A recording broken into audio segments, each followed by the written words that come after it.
رسول علیہ السلام کے مراد تھے کہ اللہ کے رسول علیہ السلام نے حضرت عمر کو مانگ مانگ کر اپنی جھولیوں میں لیا ہے.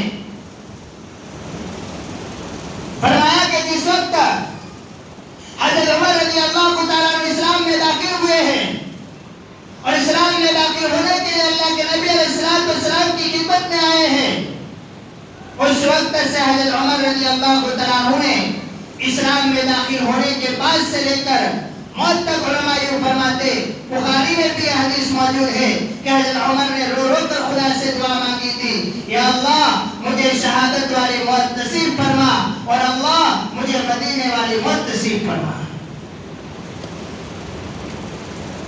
حضرت عمر نے رو رو کر اسلام میں داخل ہونے کے بعد جو دعائیں رو رو کر مانگی تھی بخاری میں حدیث موجود ہے. اور بعض صحابہ یوں فرماتے ہیں کہ جس وقت حضرت عمر اسلام میں داخل نہیں ہوئے تھے لیکن ہمیں یقین تھا کہ جب حضرت عمر اسلام میں داخل ہوں گے. کسی نے صحابہ سے پوچھا ہے کہ بتائیے تو صحیح آپ کیسے کہتے ہیں کہ جب عمر اسلام میں داخل ہوں گے؟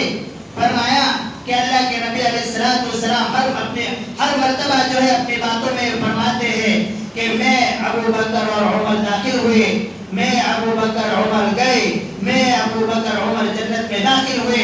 بار بار اللہ کے نبی علیہ السلام یہ الفاظ اپنی زبان مبارک سے فرما رہے تھے تو صحابہ فرماتے ہیں کہ ہمیں یقین تھا کہ حضرت عمر رضی اللہ تعالیٰ عنہ اسلام میں داخل ہوں گے.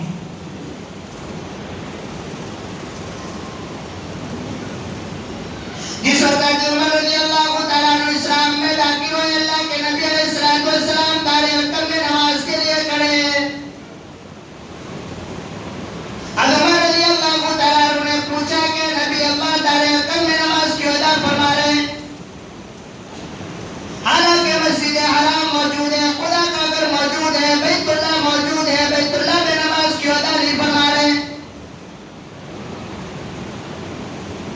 اللہ کے نبی علیہ السلام نے حضرت عمر سے فرمایا کہ عمر میں بیت اللہ میں نماز ادا کر رہا تھا، لوگوں نے میری پیٹ پر اونٹ کی اجڑیاں ڈالی ہے. عمر میں نماز پڑھ رہا تھا، مجھے طرح طرح کی تکلیفیں حرمین میں دی گئی ہے. حضرت عمر رضی اللہ تعالیٰ عنہ اسلام میں داخل ہونے کے بعد اللہ کے نبی علیہ السلام سے فرمانے لگے، یا نبی اللہ دار ارقم میں نماز ادا نہیں فرمائیں گے بلکہ چلو میرے ساتھ حرم کے اندر نماز ادا فرمائیں گے. عمر اسلام میں داخل ہونے کے بعد اللہ کے نبی علیہ السلام کو لے کر گئے ہیں. کیا کہا کہ نبی اللہ آپ علیہ السلام نے نماز کا وقت ہوا، دار ارقم میں نماز کے لیے جو ہے کھڑے ہو رہے ہیں. اللہ کے نبی علیہ السلام سے عمر نے کہا نبی اللہ یہاں آپ نماز ادا نہیں فرمائیں گے. اللہ کے نبی علیہ السلام کے ساتھ جو تکالیفیں ڈائی گئی اللہ کے نبی علیہ السلام نے حضرت عمر کے سامنے بیان فرمائی. اس کے باوجود بھی حضرت عمر فرما رہے کون ہے جو اللہ کے نبی علیہ السلام کو حرم میں نماز پڑھنے سے روک سکے؟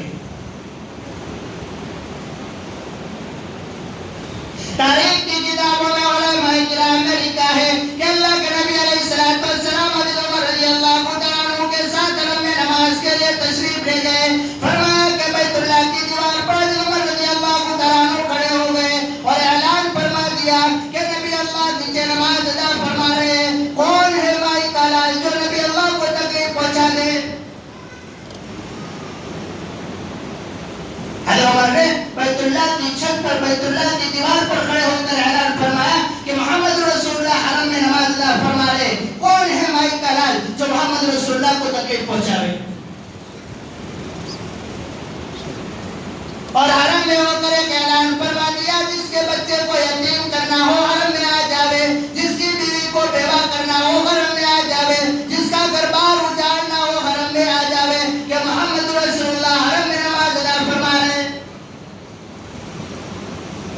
حضرت عمر نے جو ہے بیت اللہ پر اعلان کیا ہے کون ہے مائی کا لال کہ جس کے بچے کو یتیم کرنا ہو حرم میں آ کر میرے نبی کو تکلیف پہنچا دے، جس کی بیوی کو بیوہ کرنا ہو حرم میں آ کر میرے نبی کو تکلیف پہنچا دے.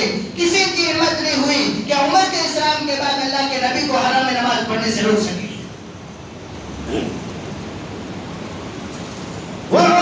اللہ تعالیٰ عنہ، وہ عمر رضی اللہ تعالیٰ عنہ کہ جس وقت اسلام میں داخل ہوئے ہیں، جس وقت اسلام میں داخل ہوئے ہیں، ان کی شہادت کا واقعہ بھی عجیب ہے کہ جس وقت امیر المومنین بنائے گئے، حضرت عمر رضی اللہ تعالیٰ عنہ کو امیر المومنین بنایا گیا، اس وقت امامت کا منصب حضرت عمر رضی اللہ تعالیٰ عنہ سنبھال رہے تھے۔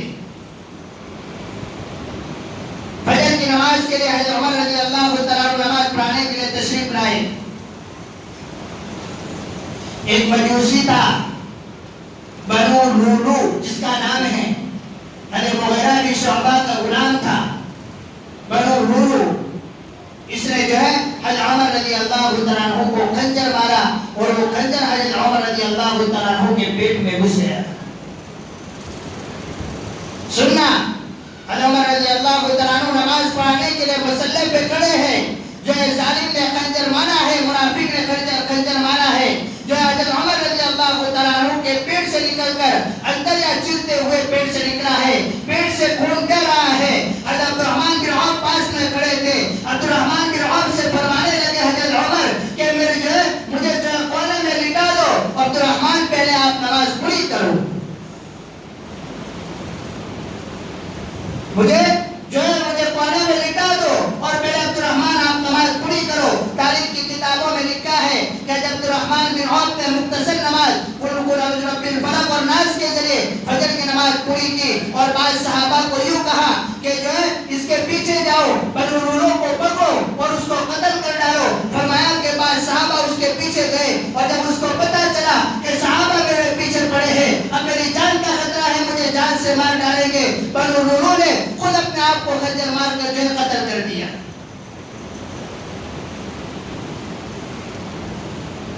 وہ ابوبکر صدیق رضی اللہ تعالیٰ عنہ کہ جو گھر پہ تشریف لے گئے، گھر پہ لے گئے ہیں اور دودھ پلایا تو دودھ باہر آ گیا۔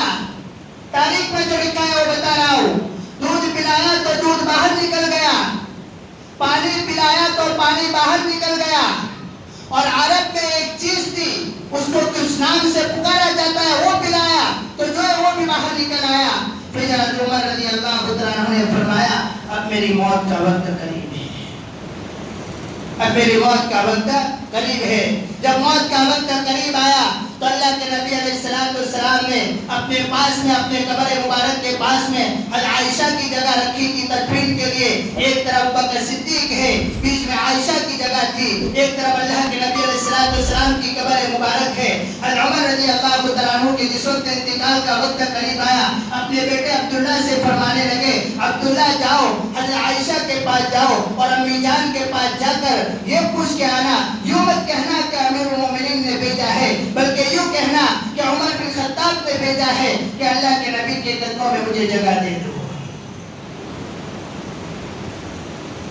اللہ کے نبی کے قدموں میں مجھے آرام کی جگہ دے دو۔ اگر عائشہ اجازت دیتی ہے تو مجھے اللہ کے نبی علیہ السلام کے قدموں، اللہ کے نبی علیہ السلام کی قبر اطہر کے پاس دفن کر دینا۔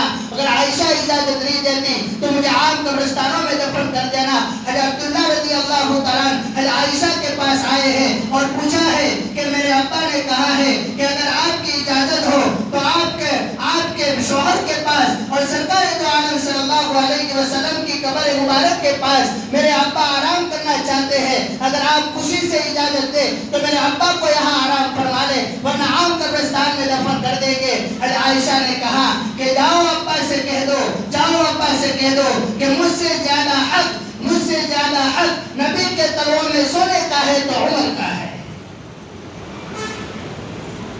مجھ سے زیادہ حق نبی کے پاؤں کے نیچے سونے کا ہے تو عمر کا ہے۔ جاؤ عمر کو کہہ دو کہ عائشہ کی طرف سے اجازت ہے، لیکن تب بھی آخر میں نصیحت فرمائی، ابھی تو میں زندہ تھا، اس سے ہو سکتا ہے میری شرم کی وجہ سے عائشہ نے اجازت دی ہو، جب میرا انتقال ہو جاوے اور میرے جنازے کو وہاں پہنچا دو تو ایک مرتبہ عائشہ سے پھر پوچھ لینا، اگر آپ کی اجازت ہو تو میرے ابا کو اللہ کے نبی کے پاس آرام فرمانے کی جگہ مل جاوے۔ جو ہے جنازہ لے کر گئے ہیں، عائشہ سے پوچھا گیا، عائشہ نے جواب دیا، اس کے بعد جو ہے حضرت عمر کو اللہ کے نبی کے پاس دفن کیا گیا۔ کون عمر؟ آج 1300-1400 سال کے بعد بھی ان کے نام سے لوگ کانپتے ہیں۔ وہ عمر جب موت کا وقت قریب ہے، جب موت کا وقت قریب ہے، عمر رضی اللہ تعالیٰ عنہ رو رہے ہیں۔ پوچھا ہے صحابہ نے عمر کیوں رو رہے ہو؟ کہا کہ اگر اللہ نے پوچھ لیا عمر دنیا سے کیا لے کے آیا ہے، کیا جواب دوں گا؟ عمر دنیا سے کیا لے کے آیا ہے، میں کیا جواب دوں گا؟ حضرت عمر کی شہادت کے وقت پھر انہوں نے 6 آدمیوں کو مقرر کیا تھا، حضرت عبدالرحمن بن عوف کو، عثمان کو، علی کو، زبیر کو، 6 آدمیوں کی کمیٹی بنائی تھی اور یوں کہا تھا کہ میرے جانے کے بعد ان میں سے 3 آدمیوں کو منتخب کر دینا کہ 3 آدمی جو ہے وقت کے امیر بنیں گے اور پھر ان کے مشورے سے جو ہے امیر بناتے رہنا۔ البتہ حضرت عمر کے انتقال کے بعد حضرت عثمان رضی اللہ تعالیٰ عنہ کو امیر مقرر کیا گیا۔ تو میرے بھائیوں میں کہنا یہ چاہتا تھا کہ حضرت عمر نے دعائیں کیا مانگی تھی کہ اللہ مجھے شہادت کی موت نصیب فرما اور مجھے مدینے کی موت نصیب فرما، لیکن تاریخ میں ایک نقطہ لکھا ہے، فرمایا کہ میرے نبی نے یہ دعا مانگی تھی کہ اللہ عمر کو میرے قدموں میں آرام کی جگہ عطا فرما، اللہ عمر کو میرے قدموں میں آرام کی جگہ عطا فرما۔ وہ عمر رضی اللہ تعالیٰ عنہ آج جب پہلا محرم الحرام ہے، محرم الحرام کی پہلی تاریخ ہے، ذی الحجہ کی آخر تاریخ میں حضرت عمر کو شہید کیا گیا اور پہلی محرم الحرام کو حضرت عمر رضی اللہ تعالیٰ عنہ کو دفن کیا گیا۔ آگے میرے بھائیوں کربلا کا واقعہ بھی ہے، امام حسین کا واقعہ بھی ہے اور دوسری صحابہ کا واقعہ بھی ہے۔ میں نے شروع میں کہہ دیا تھا کہ صرف امام حسین کے واقعے پر ایک پورا مہینہ ختم نہیں ہوتا بلکہ پورا مہینہ قربانیوں کا مہینہ ہے۔ اس لیے فرمایا کہ اللہ پاک نے 4 مہینے حرم کے کہے، ذی القعدہ، ذی الحجہ، محرم اور رجب۔ میرے بھائیوں مہینہ چل رہا ہے محرم کا، اس کے بعد روزوں کے فضائل بھی ہے کہ جو یوم عاشورہ کے روزے کے فضائل بھی انشاءاللہ تمہارے سامنے آئیں گے۔ لیکن دعا یہ کرو، نیت یہ کرو کہ ایسے مبارک مہینوں میں ایک چیز لے کے جمعہ کے دن سے جاؤ کہ ہمیں کچھ نہیں کرنا، ہمیں کچھ نہیں کرنا۔ وہ تو کر کے چلنے والے چلے گئے، وہ تو قربانی دے کے دینے والے چلے گئے، شہید ہونے والے شہید ہوتے چلے گئے۔ اور میرے بھائیوں پیچھے رہنے والوں کا بھی کچھ حق بنتا ہے اور حق یہ ہے کہ آج یہ مجمع نیت لے کے جاوے کہ انشاءاللہ ہم 5 نمازوں کو پابندی کے ساتھ پڑھیں گے۔ کرتے ہو نیت؟ اللہ عمل کی توفیق عطا فرمائے۔ وآخر دعوانا الحمدللہ رب العالمین۔